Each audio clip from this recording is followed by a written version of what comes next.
Yeah.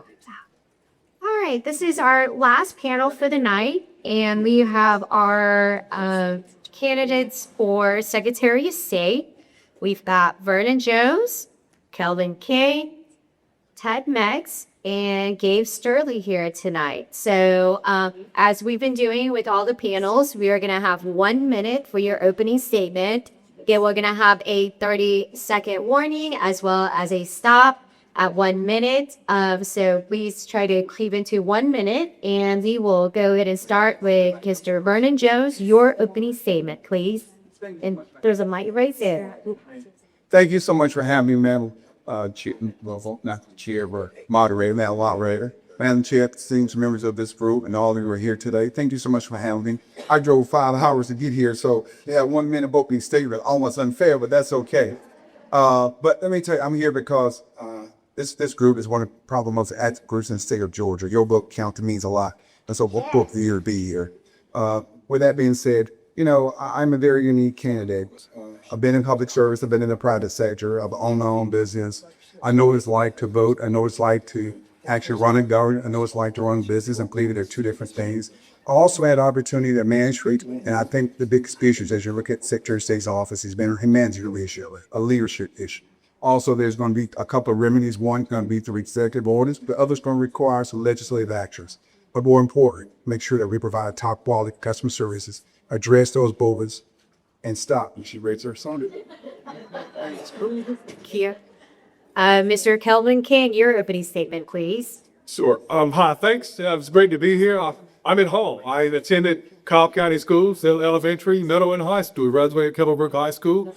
Got an appointment to the Air Force Academy, Captor High School, and I was an all-conference football player at college. And I served proudly in the Air Force as a contracting officer, a procurement officer.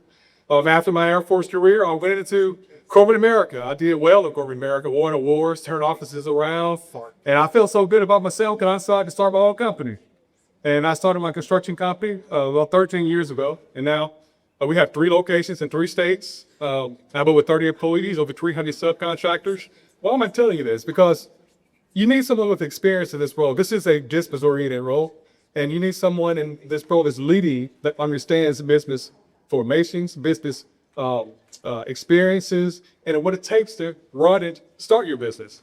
But we all know also that we've gotta increase our election integrity, and I have a solution to make sure that your vote counts. Thank you. And Mr. Ted Metz, your opening statement, please. All right, Cobb County, thank you for having us. I am Ted Metz. I'd like to address this first. I wear my hair long because I'm an 8-year cancer survivor, and I wear my hair long to cover surgical scars and the fact that I'm missing an ear. So, Cobb County, lend me an ear because I need one. All right, I want to say that in 2012, I was in this very room in February 2012 and took my first Republican loyalty oath during the mass meeting right here in this room. So I really am a long-term Republican, regardless of what other people say. I'm running for Secretary of State because I have the business experience, the educational experience, and the lawsuit filing experience to understand exactly what the problem with the elections are. But further than that, I also have a GSU degree in the business administration. I know what we need. We need continuous rapid improvement in the Secretary of State's office to go back under lawful control of elections and also everything else that the Secretary of State has to do. Thank you. And Mr. Gabe Sterling, your opening statement, please. Well, thank you, Representative Hung, and I want to give a big thank you to you for being on your feet for this long. Yeah, I appreciate it. So my very first voting campaign is 1986. I was 15 years old. It was McNamee's re-election campaign. I've been in this fight for 40 years. And there's one thing I can say that nobody else on this stage can. When we passed the Election Integrity Act that I helped write, SB 202 in 2021, Stacey Abrams, Joe Biden's Justice Department, the entire book world came after us. And you thought of that. I was the one who sat in the court for it to be Stacey Abrams. I was the one who beat back Joe Biden's Justice Department when he came after us. Did they come after us because our laws were too weak? No, they came after us because from their point of view, they were too strong in protecting our votes. When Stacey Abrams tried to sue her to citizenship checks, I was the one who had to coordinate the defense to stop that. They did it twice. Her and the people for, I'm American, one of those other left-wing groups. On the all of the experience to do that, I have helped to develop the strongest, best election system in America with the cleanest voter list in America, whether you hear that or not. That's the actual truth. And I need your vote in May 19. Thank you. And when you speak, if you can make sure that you hold the mic closer, so we can make sure everybody back there can listen as well.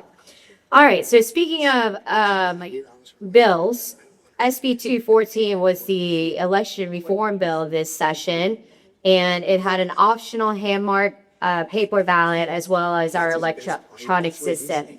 It passed out of the state house, but did not get through to the Senate. If there is, and probably is going to be, a special legislative session, what do you think should be the solution? And we're going to go ahead and start with Mr. Kelvin King, please. Yeah, I think clearly we need to have hand-marked paper ballots in place right now because our current election process doesn't fulfill our law. Our current law says that every voter must be able to determine and verify their vote on paper before that vote is counted and tabulated. Right now, when we get our ballot from a ballot marking device, there's text on it and there's a QR code on it. And when we take that sheet of paper and review it, yeah, the text may read right correctly as in the Michelle Logue Spears situation in DeKalb County. But when you slide that paper into the tabulator, into the scanner, that scanner does not read your text. It reads the QR code. So we currently don't fulfill or don't follow our law in Georgia. I think that is a travesty, and I think that the people that put us in this situation needs to be held accountable. And that is the SOS staff, and that is our legislators. We've got to have people with courage, people with integrity, and people who understands character, that they don't run this office. The people run this office. And the people right now are upset and they're uncomfortable and they don't trust our elections. So we've got to put in place procedures, steps like I'm laying out in order to reestablish that trust in our elections. Mr. Metz? I filed my first lawsuit. Is this microphone working? Okay, I filed my first lawsuit in the federal court system in 2018, complaining about how our election system was not law. Curley versus Raffensperger in 2020 basically ended the old Diebold system, but we had the Dominion system put in its place. It's still not lawful because the federal preemption. Why is my microphone fading out?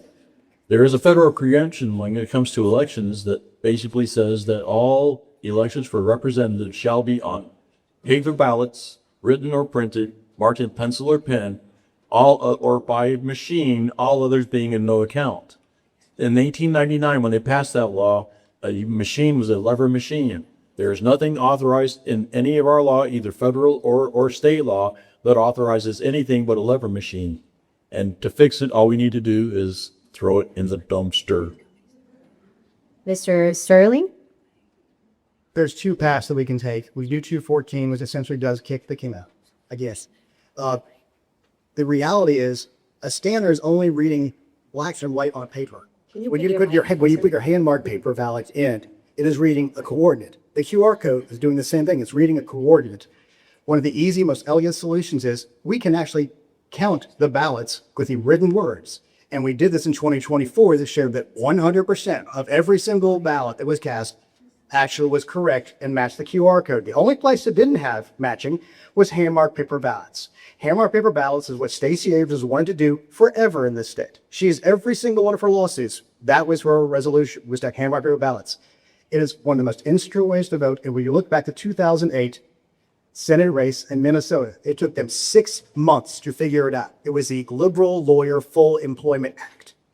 It is not a way to secure your elections. It makes things more difficult, and we need to have a clear path out. All right. And Mr. Vernon Jones? I think your question was, what would you do? First of all, if I was Secretary of State, I would enforce the law. The law has been clearly passed in 2024 that we're not supposed to use QR codes past July 1st.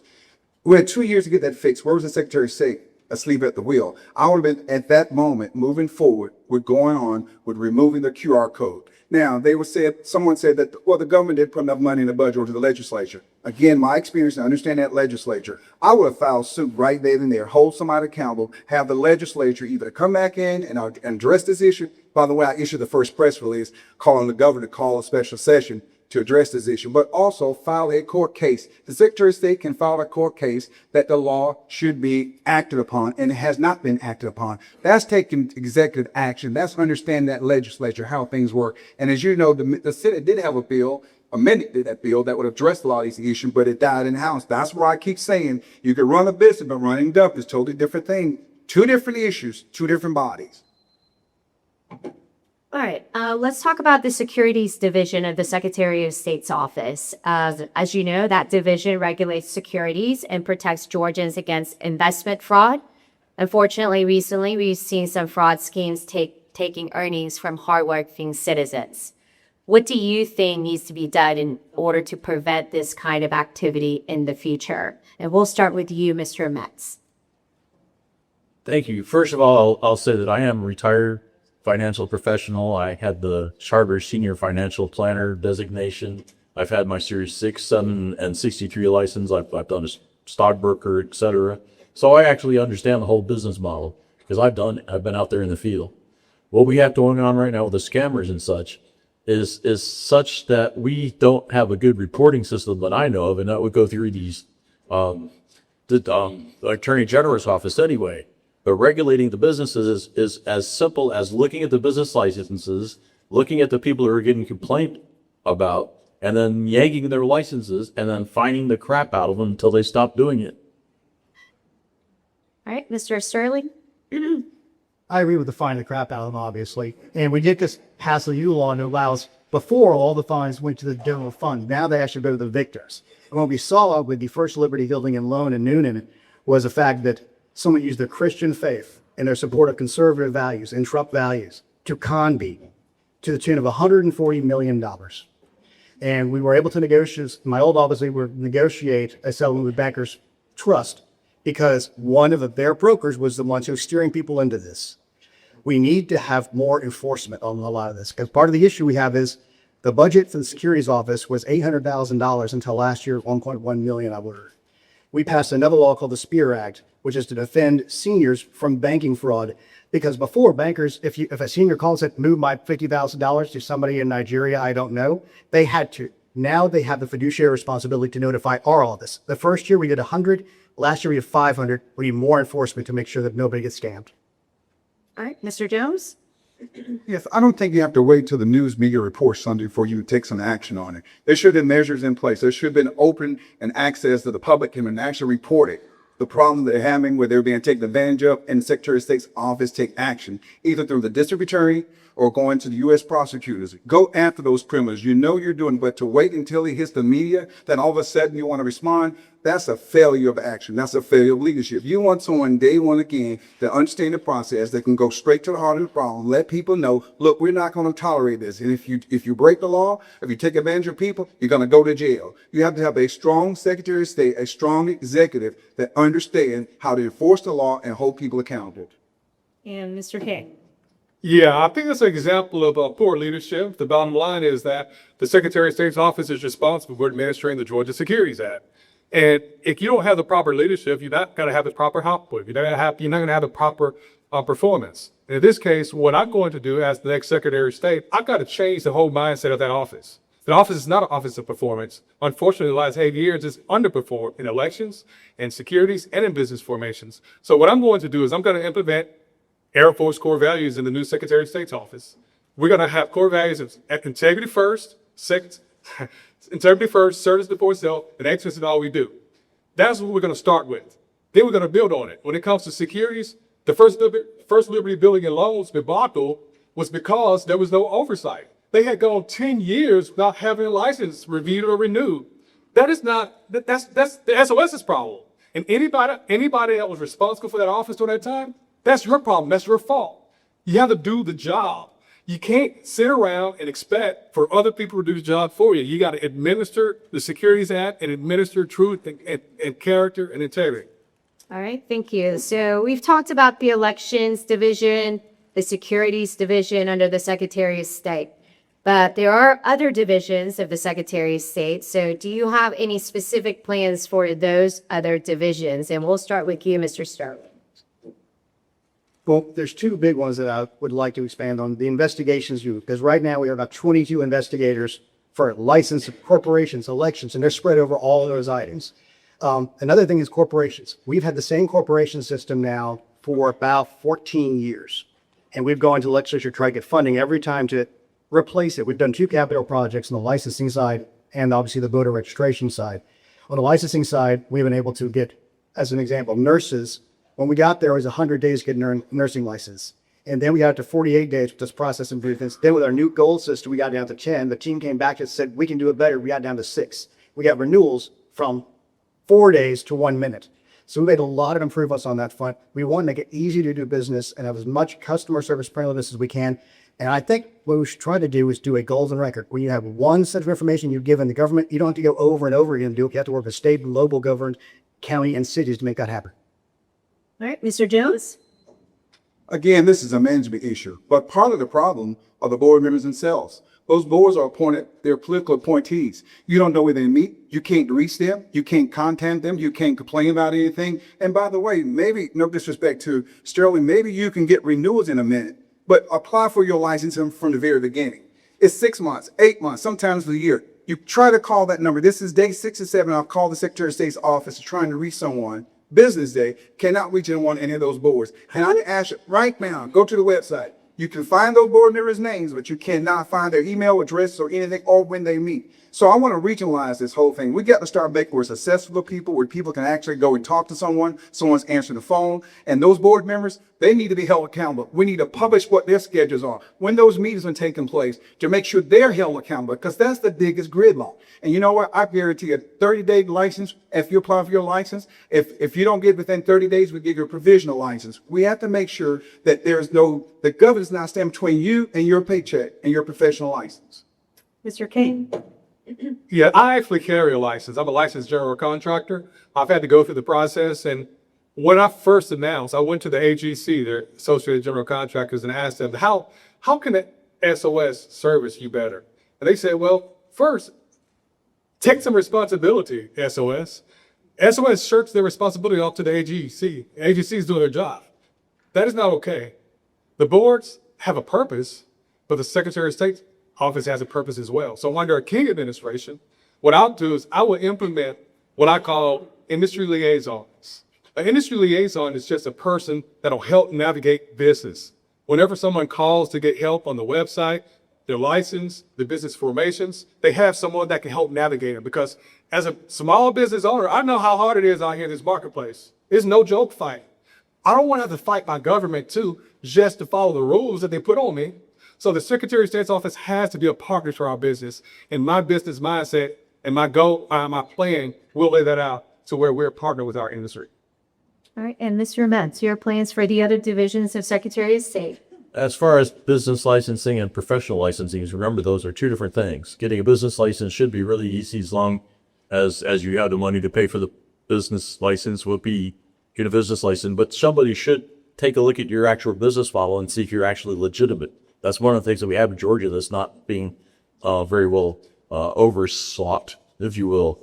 On the professional licenses, as you may well know, there are so many different professional licenses, from hairdressers to neurosurgeons. Each one of those kind of licenses has a different sort of set of criterion in order to be able to pass that license. There are a lot of licenses that I believe are unnecessary. Is it necessary for some of a hair brainer that need a license? We really need to evaluate that to get rid of licenses that are ridiculous, that can be oversought by a business license. But the professional licenses need to be very carefully considered about public safety, public health, and public protection. All right, let's go back to elections. That is one of the most important issues here and facing the Secretary of State. Many Georgians are not convinced that we have a secure election. So if elected to the top election, if you will be the top election official, what remains to be done in order to ensure that our future elections are secure? And we'll start with Mr. Kelvin King. Thank you. That's an easy one. First, under the King administration, we're going to exit this Dominion contract. I don't think the Dominion contract is necessary, and the machines don't function properly. We learned that through the state election board meetings. Secondly, we're going to make sure that we have hand-marked paper ballots. I know some people say that it makes no sense, but it makes no sense not to have a document without my intent on it. I know how to write. You know how to write. We're going to do hand-marked paper ballots because it's always auditable. You have to always have the original source document that you can go back to and count. That's how you breed trust. That's how you breed faith in our elections. Now we also have to clear up our voter rolls. That's the other side of it. So once we have the front end together, now we got to make sure that we're pulling from the right pool of people, that everyone is qualified. So we're going to clear up our voter rolls. And that is a job of the SOS and the counties working in conjunction. And under the King administration, we'll make sure that's clean. Both of those items together will restore trust in our elections. Mr. Ted Metz? Like Kelvin was saying, we need to have hand-marked paper ballots like the law says already. We already have written law in Georgia that dictates hand-marked paper ballots counted on election day by human beings. And having a source document is absolutely certainly important. Every most top secret document in the government is paper. There is no such thing as electronics in high-end security. The whole scheme of the electronic voting systems is ridiculous, and as I already told you, is not lawful to begin with. Counting ballots on election day at the precinct under public scrutiny is the best and safest way to ensure that publics trust the elections. The electronics have got to go. I filed so many lawsuits on this subject, and every time the courts come back and says, well, we cannot disrupt the status quo. I'm here to tell you the status quo has got to go. We've got to go back to the old-fashioned way that we've been doing it since 1620, paper ballots. Mr. Gabriel Sterling? Since we came into office, we have had the cleanest voter rolls in America. We have corrected, canceled, or amended 4.4 million voter records in this state. We have 7.2 million registered voters. We've done more than anybody else. We have an all of the above approach to that. People need to understand that. We have added a ton of transparency. We have the ballot image library now. You can go and look at every ballot cast in your county, in every single precinct right now. It is all scanned and loaded into a website that you yourself can go audit. We have 2 separate audits that have been done. But we do need to make sure that any future system has buy-in for everybody. And the Secretary of State has to be the Secretary of State for every Georgia, not just the Republican of Georgia, not just the Trump voters of Georgia, not just the Stacey Abrams voters, but all the people. And there are people on both sides who have questions about the elections, mainly based on outcome. Because in 2024, we had a poll 98.6% of all voters were happy with the voting system, the way they voted. 90.5% of conservatives trusted the outcome. We have a very vocal group who thinks that there has been a lot of scamming in this state. And it's just not, the facts don't bear it out. I'm sorry. All right, and Mr. Verna Giles? The fact of it is, we have 159 million reasons why we don't need Dominion anymore. And we're not crazy. We don't have 2 heads. We know that the voter rolls aren't clean. You got 5,000 people registered in one location, 2,000 in another location where the building's been vacated for several years. We know there's an issue there. We have to clean our roads. We have to make sure we have a system that people can trust. Restoring public trust is important. As a matter of fact, we need a Secretary of State that can enforce the law too, and make sure you bring all these counties in unison, because they all operate at different levels, using different techniques. So we have to make sure everybody's on the same page. That's why you need a strong executive that can get it done. But also, we want to make sure that everybody in this room do not feel as though that our election is going to hell. We want to restore public trust. You and I both know that we had issues in 2020, and I was the only one to do with President Trump back then, and many of you at the Stop the Steal all the way to the rally in Washington, D.C. at J6. My name is on that committee. Why? Because I stood up for election integrity. I stood up for you, and I will continue to stand up for you. And you need someone who won't back down, won't back off, that will fight for you for free, fair, transparent elections. And you are absolutely right. There are problems with our election system. All right, and for our last question, we'll take it a little easy. Tell us something we won't know from reading your professional bio, and tell us how that's going to be helpful in your future Secretary of State job. And we'll start with you, Mr. Verna Jones, and we'll go down the line.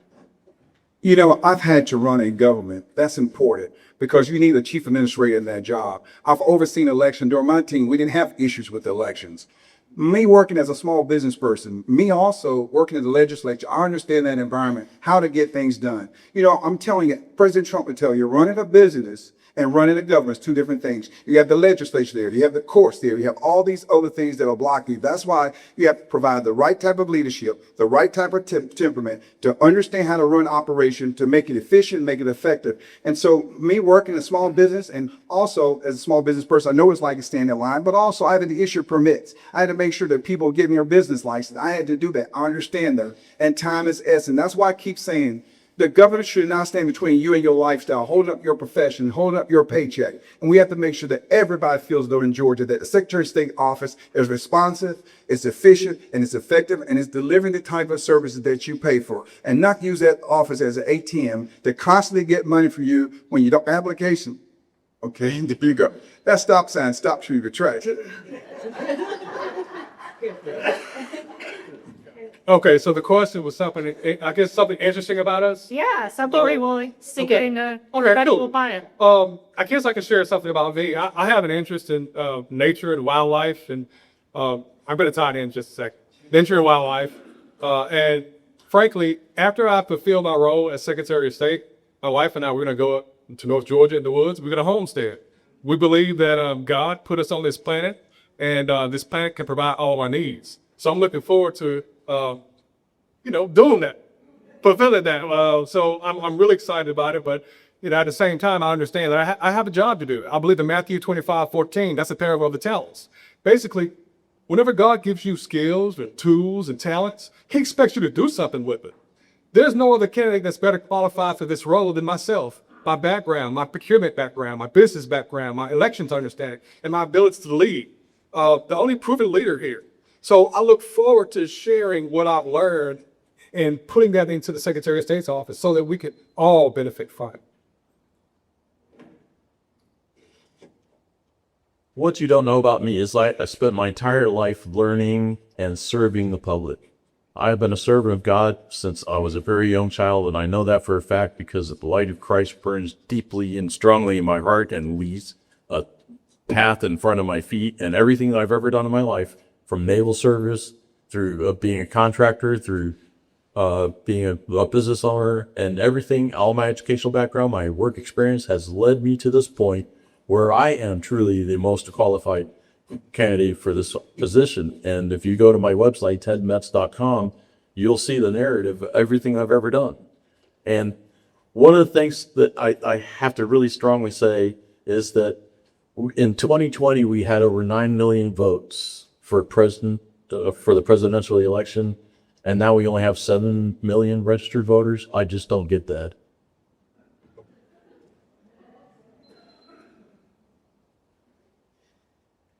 It's called the National Voter Registration Act. That's neither here nor there. The thing is that you don't know about me. There's two big things that drive my life at this point. I was baptized in the Presbyterian Church in October of 2020 of all times. So before all the shenanigans hit, I've just been able to join a great church because my wife got me there. And I'm very tired right now because I have a 6-month-old at home. He turned 6 months old yesterday. He's the cutest creature on the planet, and it makes campaigning statewide very difficult because you have to get around and get back home in time to try and put it to bed, which I couldn't today, unfortunately. But those two things drive a large part of what I do with my life. Like I said at the beginning, I spent 40 years fighting for conservative victories for us in this state. I know the Cobb County Republican Johnny Odds used to say that y'all were the heartbeat of the entire state party. Y'all were the workers, got things done. Cobb County is still that group. I care deeply about Georgia. My son makes me care even more. I want to do this job, do the best thing for the people of Georgia. Thank you. And now we're going to have closing statements. We'll have 1 minute each. And I'll start with you, Mr. Sterling, and we'll go down the line. Leadership often means telling people things they don't want to hear. It's not easy. My life would have been a hell of a lot easier in 2020 if I said, yep, the election was stolen and it was all screwed up. Were there issues around it? Yes. Were there mistakes? Obviously. Because there's never the perfect election. The history of mankind. People that said I said it's a perfect election never said that. But we've made tons of improvements. 2024 was the best, most transparent, most secure election in the history of Georgia. It just flat out was. And you can talk to the voters themselves who said 98.6%. So they enjoyed the voting experience. 90.5% of conservatives trusted it. 88% of Democrats did, which has gone down because their person lost. It's a natural thing. hammer out paper ballots with Stacey Abrams wanted to go to and all of her lawsuits. I'm the only candidate on the stage who beat the Stacey Abrams in court, who beaten back the Joe Biden Justice Department, and take on the entire woke world, especially as it took the All-Star game away. I was the #1 defender of HB 202 across America on the media. And I got called down for it, and I'm continuing to fight for Georgians every single day.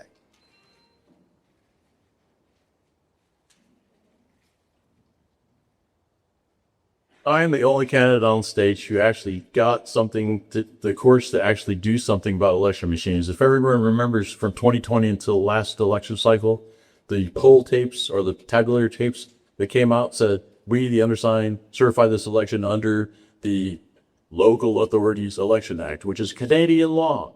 Our elections have not been certifiable ever since they put the Dominion system in place.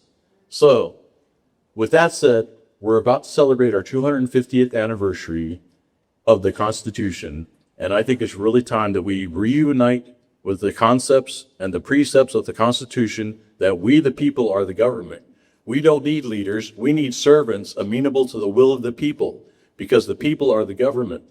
All this stuff about leadership, what we need faithful servants that are both faithful to upholding the law, following the Constitution, and doing something to really be in service to the kingdom of God. Sure. Thank you all again for allowing us to share our platform and our ideas. I'm just going to share with you just a snapshot of what I plan on doing as your next Secretary of State. Like I mentioned earlier, we're going to first change the mindset and the culture. That's what leadership means. This is not a sustaining success situation. This is a turnaround, meaning the office has not been performing. We've got to put the office back to a position where it's performing. It's failing on elections. It's failing on business formations and business licenses. It's failing on securities. So we're going to implement core values of integrity first, service before self, next, and all we do. And then we're going to implement the plans that I just laid out for you. But it all starts from the top. A leader who understands their people, that's going to give their people their resources, that's going to lay out training and expectations and a vision, that's a leader that's going to have a successful outcome. And I have a track record of successful outcomes. And this will be my next one, as long as I get your vote. Thank you. Thank you all so much. It's an honor to be here. I really appreciate this group. Thank you, Madam Moderator. I just want to be clear. You can elect someone to talk about, I'm going to do this and I'm going to do that. And you can elect someone say, I'm not a career politician. You can elect someone, I ran a business. Running a government and running a business is two different things, two total different things. Understanding that legislature and its duties and responsibilities, and understanding being a chief administrator. That's where I bring that's unique. I have a solid record in the legislature. I have a solid record of managing over 7,000 plus employees with about a $4 billion budget. But I understand, again, how politics work. And you can't take politics out of politics. And you ask those who say, oh, I'm going to go there and I'm going to do this. Check them about 6 months later. They're going to spend the first year trying to find a way around to the bathroom.